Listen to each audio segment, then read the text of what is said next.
me ouvir. Agora sim, já colocando para gravar. Ontem teve o webinar, espero que tenha sido super proveitoso para vocês. Hoje teremos a nossa prova às 20 horas, tá? Não precisam ficar preocupados, uma prova muito tranquila, tá certo? Versando em especial sobre órgãos do poder judiciário, aquela estrutura básica. Lembram daquela estrutura que a gente fez ali nos primeiros dias de aula mesmo, né? Aquela ideia que, inclusive, eu até postei, acho que foi até pelo Word, eu converti em PDF, que é aquela estruturazinha básica. Então, no topo da pirâmide, com o Supremo Tribunal Federal, os 11 ministros, né, as suas duas turmas, a ideia é que o Supremo é guardião da Constituição Federal de 88. Para você ter acesso ao Supremo Tribunal Federal, você tem que ter a repercussão geral da matéria e o pré-questionamento. Depois, o Superior Tribunal de Justiça, com os 33 ministros. E daí a gente está falando de uma matéria infra, abaixo da Constituição, ou seja, Código Civil, Código de Defesa do Consumidor, Código Tributário Nacional, tudo que for abaixo ali da Constituição, e aí a gente tem o Superior Tribunal de Justiça. Ao lado do STJ, toda vez que você encontra na prova, né, tribunais superiores, ok? Aquela ideia de tribunais, quando você fala assim, ó, quais são os órgãos, né? Órgãos conhecidos como órgãos de competência especializada, órgãos especiais. Quais são os órgãos de competência especializada, né? E aí toma cuidado com isso, porque quando a prova está perguntando essa ideia de competência especializada, seja numa prova de OAB, concurso ou na nossa prova, a ideia é justamente a matéria, o conteúdo é especializado, ok? Então, vamos lembrar, ó, trabalhista é especializado, eleitoral é especializado, militar é especializado, ok? Então, o Superior Tribunal Militar, o Superior Tribunal Eleitoral, tá certo? O TST, o Tribunal Superior Trabalhista, todos esses são órgãos especializados. Quando a prova se refere, ela diz assim, ó, são órgãos comuns. Quais são os órgãos comuns? A Justiça Federal é um órgão comum e a Justiça Estadual é um órgão comum. A federal é comum? Claro que é comum. A estadual é comum? É comum. O que vai diferenciar uma da outra? Sempre aquela questão, né? Toda vez que eu tenho uma união, empresa pública, autarquia, fundação pública, direitos supranacionais, direitos suprarregionais, eu vou jogar isso para a União. Eu sei que a nossa ideia não é fazer revisão, é justamente a aula, mas só para a gente chegar no tópicozinho da aula, lembrar que a competência absoluta e relativa, né? A competência, ela se diferencia da jurisdição, porque todo magistrado ele vai ter jurisdição, porém nem todo magistrado ele vai ter a competência, que é essa ideia de a forma de exteriorizar, tá certo? A forma de exteriorizar a jurisdição. A competência ela vai se subdividir entre absoluta e relativa. Absoluta em razão da matéria ou em razão da função. Quando eu falo em razão da função, lembrando que alguns doutrinadores vão colocar em razão da função e da pessoa, tá? Então, em razão da matéria, em razão da função. A relativa, em razão do valor e em razão do território. A nossa prova vai explorar bastante isso, essas distinções entre competência absoluta e competência relativa. Não tenham dúvidas a esse respeito. Como competência absoluta não se prorroga, não se convalida, e a competência relativa, se não for alegada no prazo correto, sim, ela vai se convalidar, ela vai se prorrogar, e o juízo incompetente relativamente passará a ser o competente. A incompetência absoluta, a gente sabe, qualquer pessoa pode alegar, mesmo aquele que nem era parte do processo. Já na competência relativa, não. Só o réu ou o Ministério Público, quando atuar como fiscal da norma jurídica.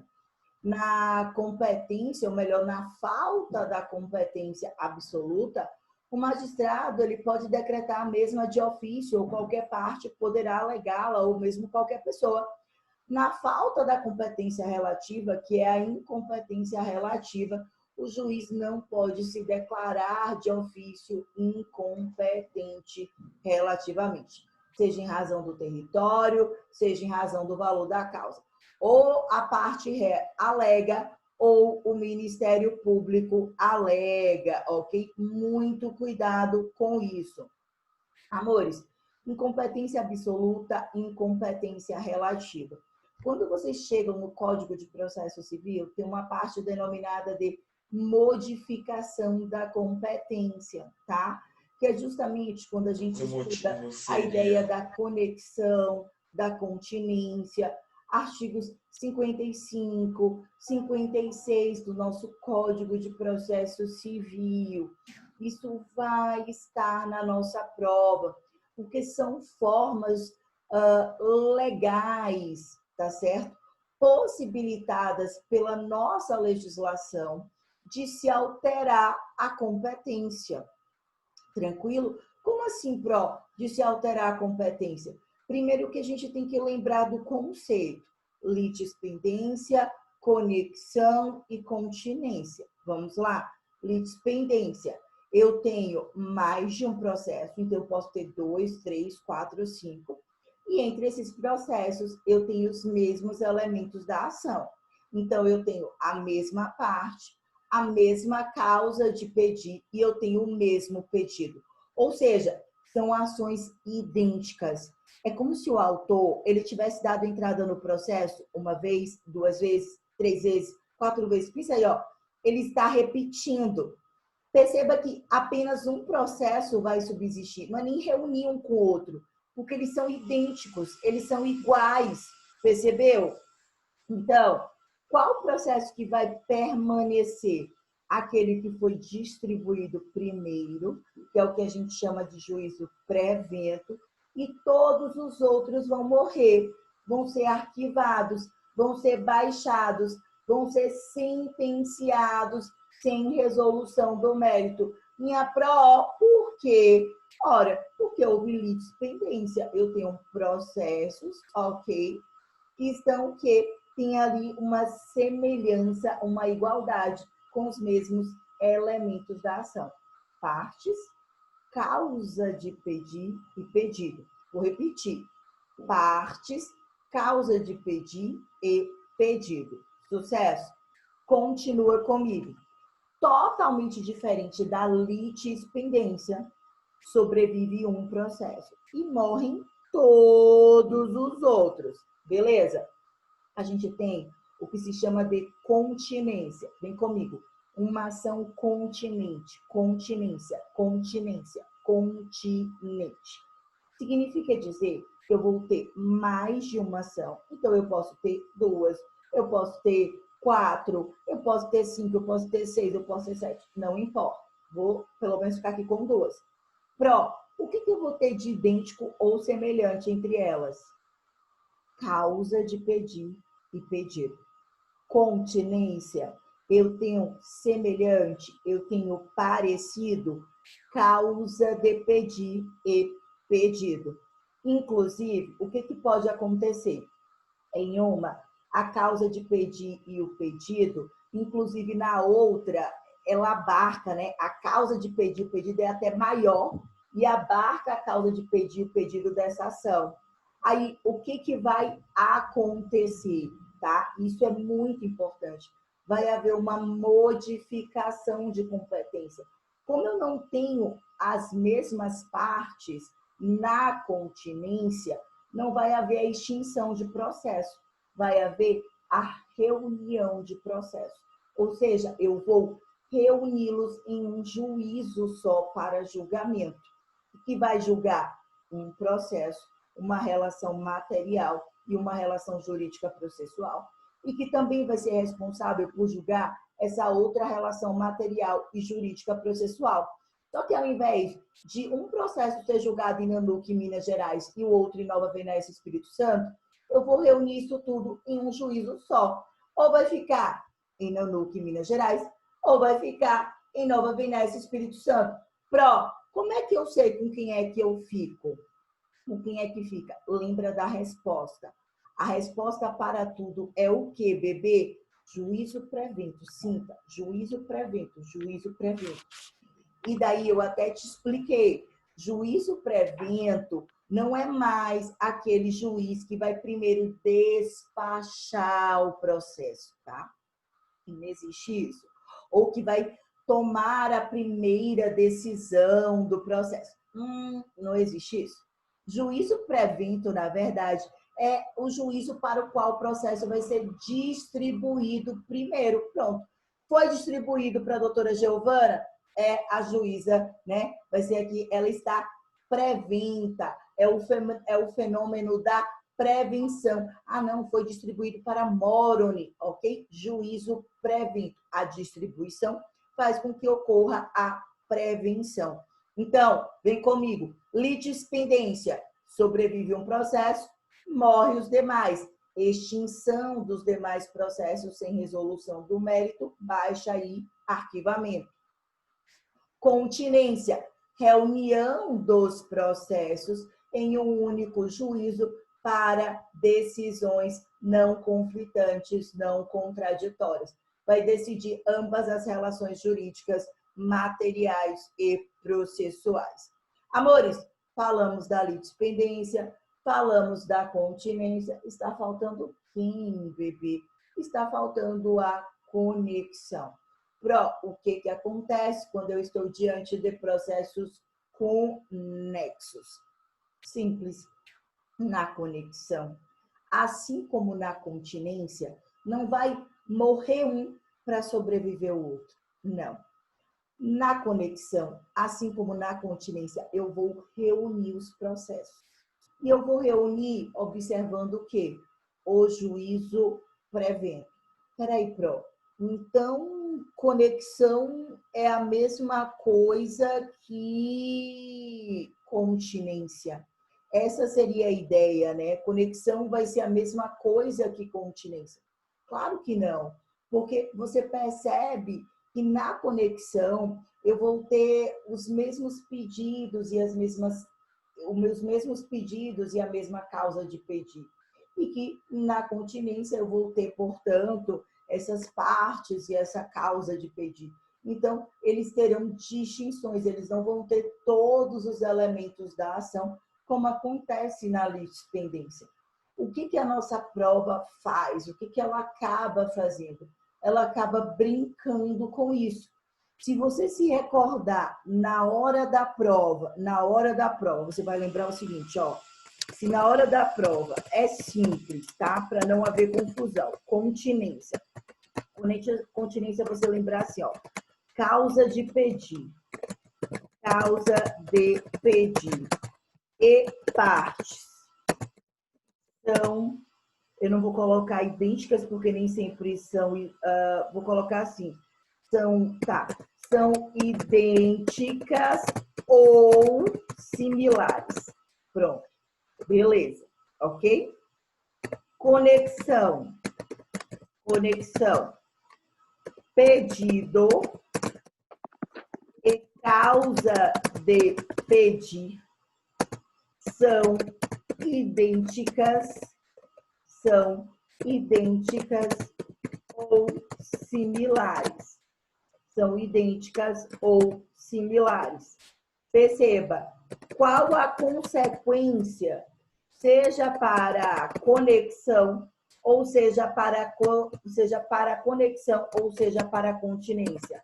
Reunião de todos os processos, né, conexos ou continentes no juízo prevento. Quem é o juízo prevento? Lembra? juízo prevento, eu vou observar o quê? A primeira distribuição, para quem primeiro o processo foi distribuído. Então, é só ter cuidado com isso na hora da prova, não confundir continência com conexão, que é totalmente diferente da litispendência, onde eu tenho partes, causa de pedir e pedidos, partes, causa de pedir e pedidos idênticos, ok? Isso é 100% idênticos. E eu não vou ter reunião de processos. Um processo sobrevive e os demais são extintos, ok? Sem resolução do mérito, né? Que é aquela ideia da sentença sem resolução do mérito, nos termos do artigo 485 do Código de Processo Civil de 2015. Beleza? Ok. Então, a competência em razão da matéria, nós já havíamos visto, a competência especial, militar, trabalhista, eleitoral, a competência em razão da função, a competência em razão da pessoa, artigo 109, inciso 1 da Constituição Federal de 88, a funcionalidade da ação civil pública promovida pelo Ministério Público Estadual, Federal, da União, tá certo? Aquela excepcionalidade do artigo 47. Bebês, o artigo 47, vocês lembram disso? Do CPC 2015 vai estar na prova. Cuidado. Por quê? Porque quando você vai para o artigo 46, o 46 fala assim, a regra geral para determinar a competência territorial no processo civil, qual é a regra geral? Qual é a regra geral? Como é que eu determino a competência no processo civil? A regra geral é o quê para competência territorial? Quem lembra? É o domicílio do réu, competência territorial. A regra geral é o domicílio do réu. E aí você vai para o 48, 49, 50, 51, 52. São todas regras especiais de competência territorial, tá certo? Então, essa regra geral, vou colocar aqui, ó, artigo 46 do CPC, traz a regra geral. Qual regra geral? É essa de que a competência territorial ela é determinada pelo domicílio do réu. Então, eu quero propor uma ação. Qual é a regra geral? Você vai ter que observar qual o domicílio do réu. Parta dessa premissa. A PRO parta dessa premissa, beleza? Ok. O que vai acontecer? A depender de algumas situações, uma PRO postou lá no material, e aí você vai seguir no artigo 48, 49, 50 e seguintes do CPC. Algumas pessoas, elas detêm foro, que a gente vai chamar assim, ó, foro, não chame de foro privilegiado, não cometa essa atecnia. A gente vai chamar de foro especial, tá? A gente vai denominar de foro especial. Por exemplo, olha para mim. Eu vou promover uma ação contra a titulada serventia notarial e registral, a tabelião de notas, porque aqui no exemplo ela me causou um prejuízo comprovado, ok? A tabeliã reside, exemplo, em Nova Venécia, Espírito Santo. O cartório, a sede fica em Montanha, Espírito Santo. Beleza?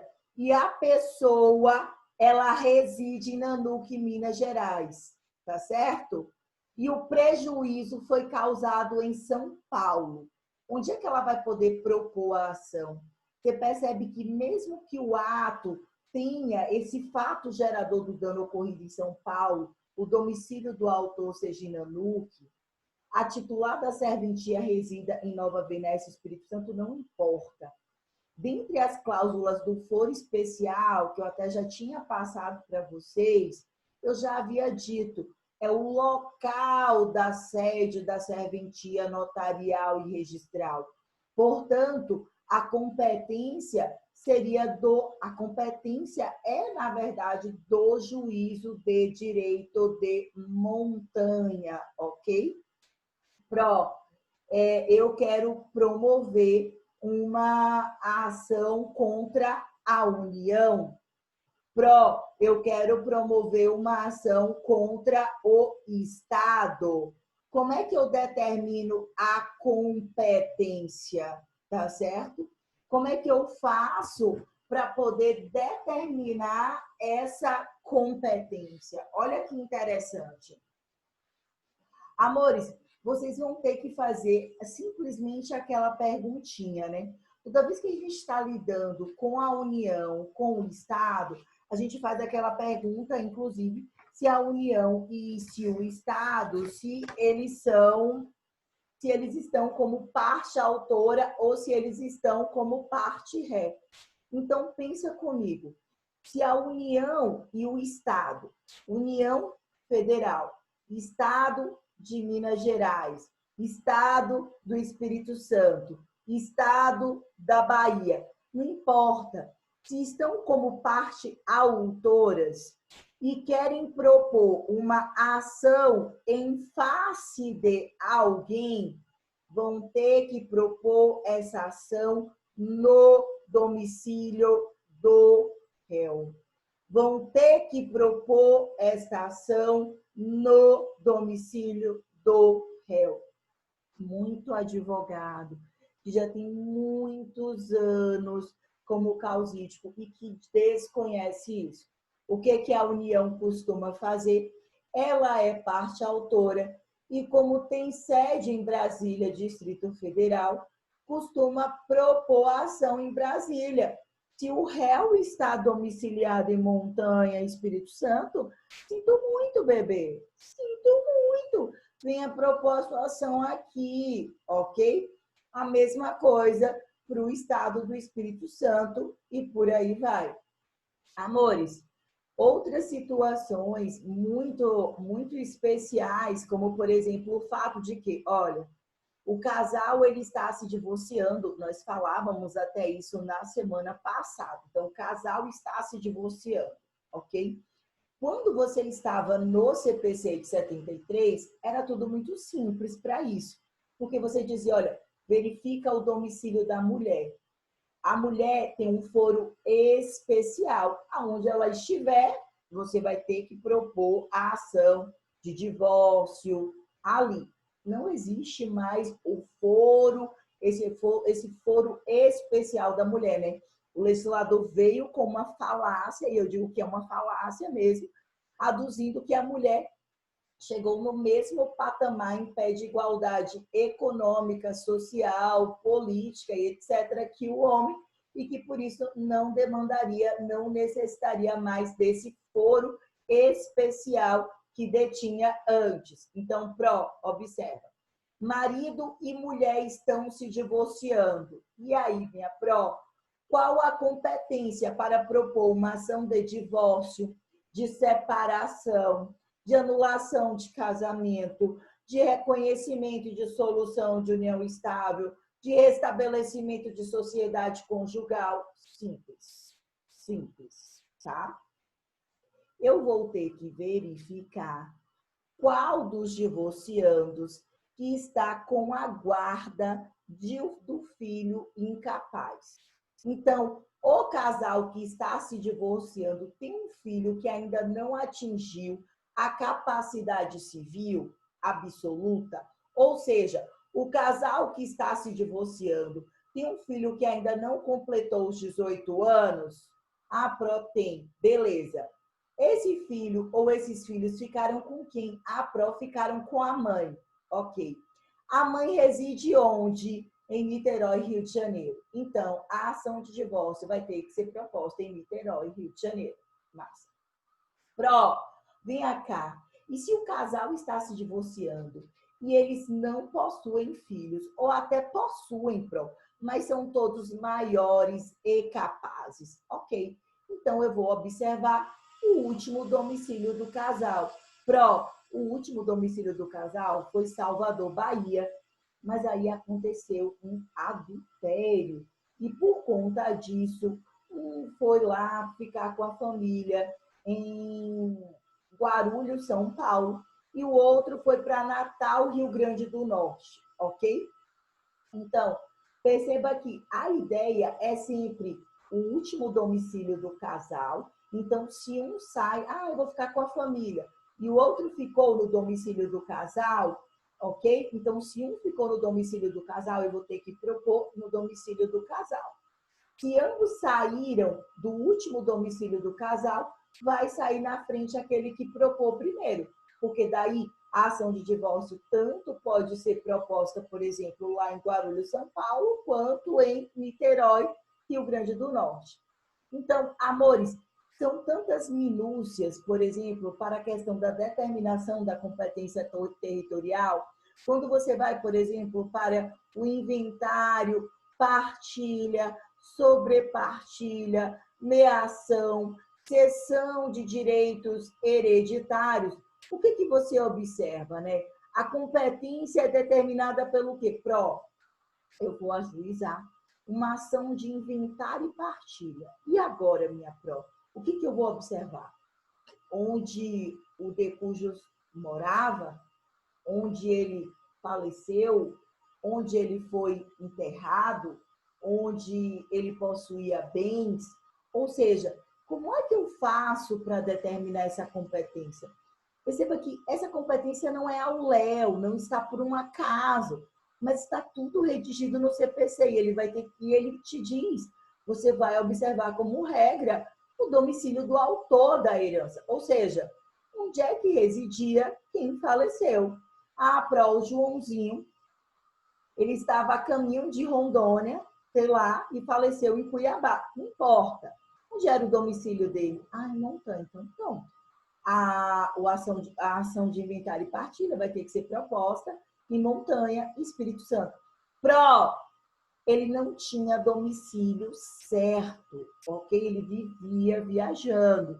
Beleza. Então, eu vou poder propor aonde quer que ele tenha bem imóvel, porque o bem imóvel, ele traz a localização, ele traz a sede, tá? Ou onde ele tenha os bens imóveis em qualquer desses locais.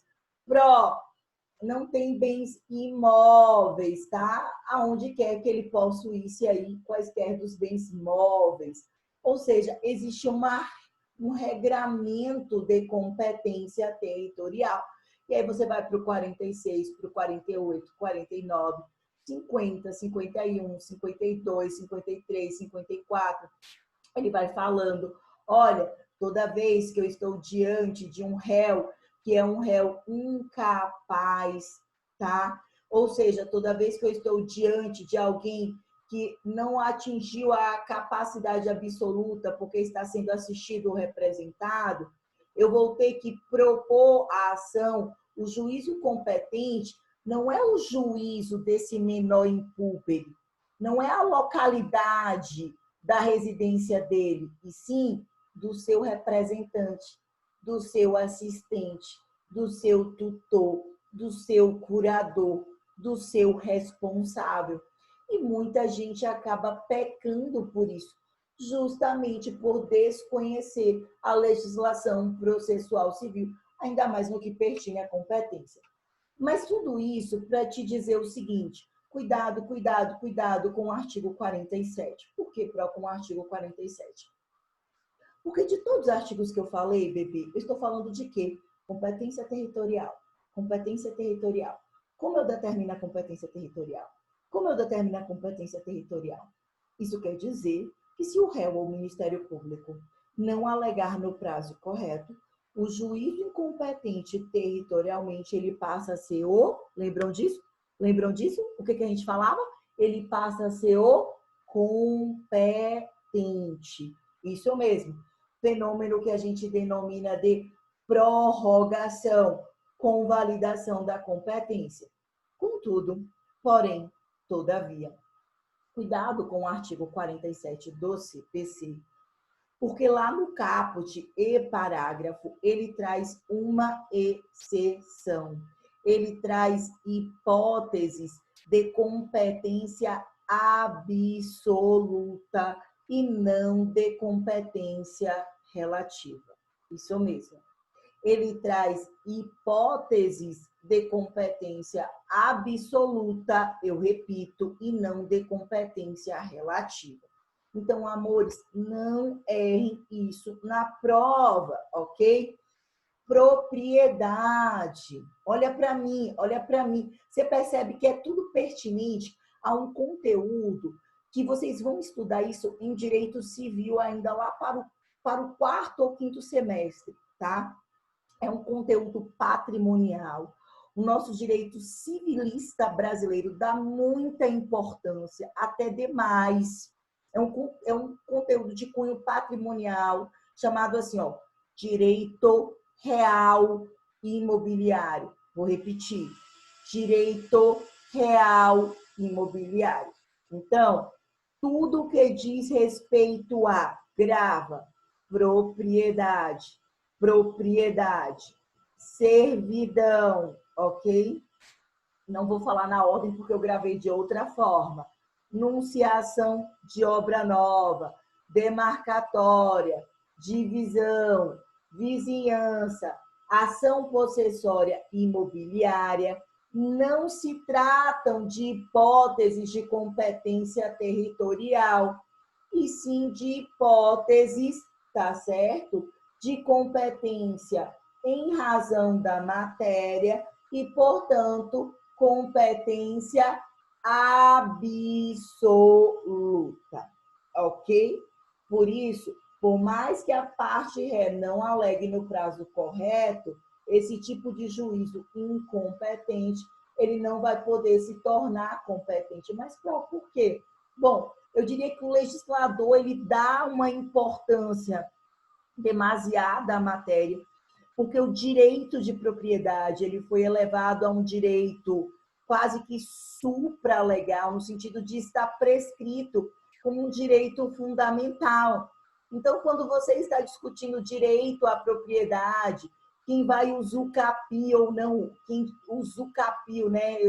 Fulano usucape ou não usucape, obedeceu ou não obedeceu o limite mínimo para o cumprimento da criação daquela janela, da abertura, da ventilação, da iluminação, do plano diretor urbanístico, né? O plano de desenvolvimento, o diretor de desenvolvimento urbanístico daquele município, obedeceu ou não obedeceu, ou melhor, desobedeceu à imposição da servidão pela administração pública, que impôs que os postes, né, seriam alocados na sua propriedade privada e que você teria que suportar esse ônus em virtude da supremacia do interesse público sobre o interesse privado, anunciação de obra nova que paralisa a obra, porque esta obra está ferindo os meus direitos, então antes que venha causar prejuízos maiores, paralisa agora, tá certo?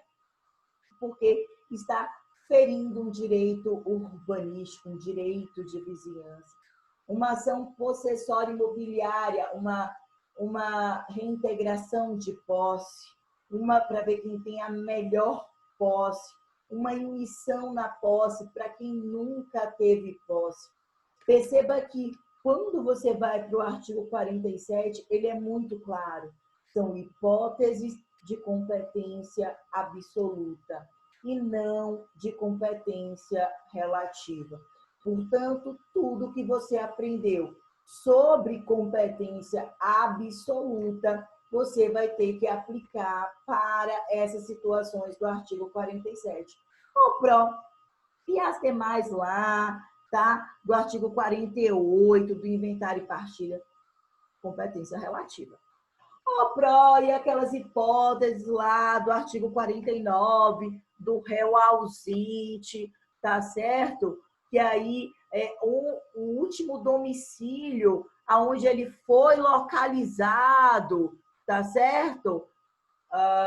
Hipótese de incompetência territorial, ou seja, se não alegado no prazo correto, não tem problema. PRO do artigo 50 do CPC 2015, quando o réu é incapaz, e aí eu vou ter que observar o local de residência, de domicílio do representante ou do assistente desse réu, né? Quando eu vou para o 51, para o 52, que fala justamente da União e do Estado, ora como parte autora, né? Ora como autores, ora como réus. Isso é interessantíssimo, né? Ora como na condição de autores, União, Estado, né, Distrito Federal, e ora na condição de réus. Então, perceba que todas essas competências territoriais estão ali delimitadas, mas o artigo 47 não se abre mão e está prescrito como hipótese de competência absoluta. Belezinha? Por conta do tempo, aguarda que eu já volto.